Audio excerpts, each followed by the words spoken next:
एक बाबा यमुना जी स्नान करने के लिए गए, दो माताएं आ रही थीं, ब्रजवासिनी माता, भोली भाली माता। उन्होंने कहीं सत्संग में सुना था, बोले ये जो संत महात्मा होते हैं ना, इनके पास क्या क्या होता है? बोले इनके पास ज्ञान होता है, इनके पास ठाकुर जी होते हैं, इनके पास सारी समस्याओं का समाधान होता है। बोली भाली माता जी बेचारी, बाबा तो गए यमुना स्नान करने, झोला अपना छोड़ गए। माता जी ने सोची, बोले संत कथा में बता रहे थे, बोले संतों की झोली में ठाकुर जी होते हैं, ज्ञान होता है और हर समस्या का समाधान। वो समस्या हमारी कुछ है नहीं, ज्ञान हमको चाहिए नहीं, ठाकुर जी से तो मिलिया में एक बार। और जैसे बाबा यमुना जी में गए, सो दोनों माता ने जाकर के उनकी झोली खोली, और जब तक बाबा आवे तब तक बोले जल्दी निकालो ठाकुर जी को। भीतर एक सुंदर सा डिब्बा था, उसमें छेद हो रखे थे वायु के लिए, और जैसे ही खोल के देखा तो नन्हे से ठाकुर जी हाथ में माखन लिए लड्डू गोपाल बैठे। अब वो दोनों बहनें इतनी सीधी बेचारी, कहने लगी अरे राम राम राम राम राम राम, देखो देखो या बाबा ने कहा कियो। बोले कहा भयो बहन? बोले डिब्बा बड़ो ना हो, छोटो डिब्बा हो, हमारे ठाकुर जी के हाथ पांव मोड़ के बैठा दिए यहाँ में।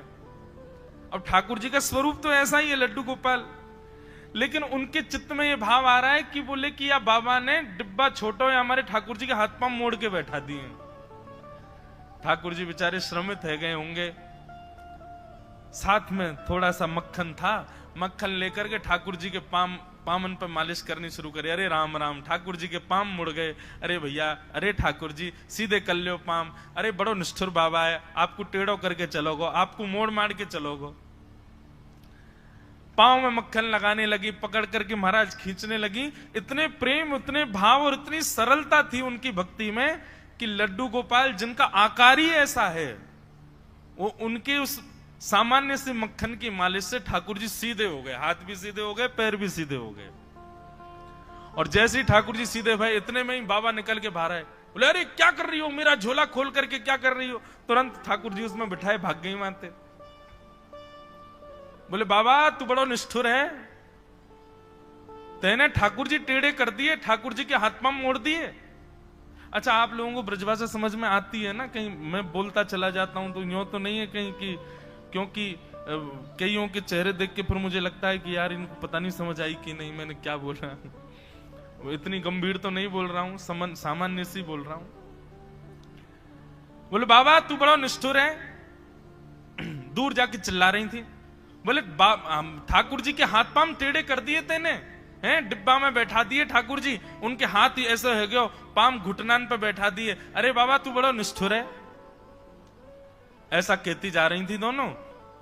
बाबा बोले पता नहीं कहां से आ गई ब्रजवासिनी पागल सी, आके मेरा झोला खोल रही हैं।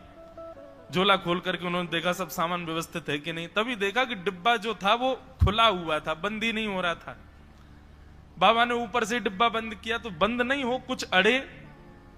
जैसे ही बाबा ने डिब्बा का ढक्कन हटा के देखा तो उनके लड्डू गोपाल, जिनकी वो कम से कम 35 वर्षों से सेवा कर रहे थे, वो सीधे खड़े हुए, दोनों हाथ और दोनों पैर उनके सीधे हो गए, मक्खन लगा हुआ है हाथ पैरों में।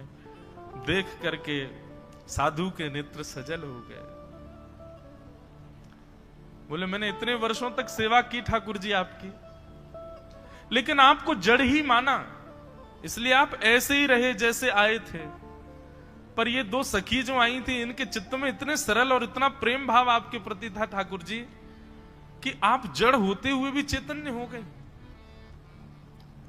तो वास्तविकता बंधुओं यही है कि ठाकुर जी के प्रति यदि जड़त्व का अनुभव हो रहा है तो निश्चित यही मानिए कि आपकी भक्ति में दोष है। वो चैतन्य होने के लिए ही आपके पास आए हैं। अब आप भजन साधना करके, जैसी गुरु कृपा आज्ञा मान करके जो आपसे बल पड़े, अब लग जाओ कि वो चैतन्य हो। कभी अपने ठाकुर जी का हाथ जब स्पर्श करें, पैर जब स्पर्श करें, तो ऐसा भाव ही नहीं आवे कि ये निष्ठुर है। जैसे हमारी त्वचा का स्पर्श चैतन्यता का अनुभव कराता है, ऐसे ठाकुर जी की त्वचा का स्पर्श चैतन्यता का भाव करावे। तो जिस दिन से आए तब से अब तक श्री दत्त भगवान के बहुत सारे रूप देखे, गंभीर रस देख लिया, चैतन्य रस देख लिया, हास्य रस देख लिया, बाल रस देख लिया, ज्ञान रस देख लिया। हर दिन ठाकुर जी एक अलग से भाव में विराजमान होते हैं। यही अर्चक की अर्चना का प्रभाव है कि हर दिन ठाकुर, हमारे वृंदावन में महाराज जी श्री राधारमण लाल जी जिस दिन बहुत प्रसन्न होते हैं, उस दिन उनकी दतुइयां दिखती हैं, उस दिन उनके दांत दिखाई देते हैं। और ऐसे और हैं, सुबह राजभोग में कहो तो कुछ भी नहीं दिखेगा, और शाम को औलाई का दर्शन होगा तो ठाकुर जी के 4 दांत दिखाई देते हैं, प्रसन्न हो जाते हैं ठाकुर जी। तो भैया ये सब भक्ति की पराकाष्ठाएं हैं। भक्ति इनसे अनुभव कर सकते हैं कि आपकी स्वीकार हो रही है कि नहीं।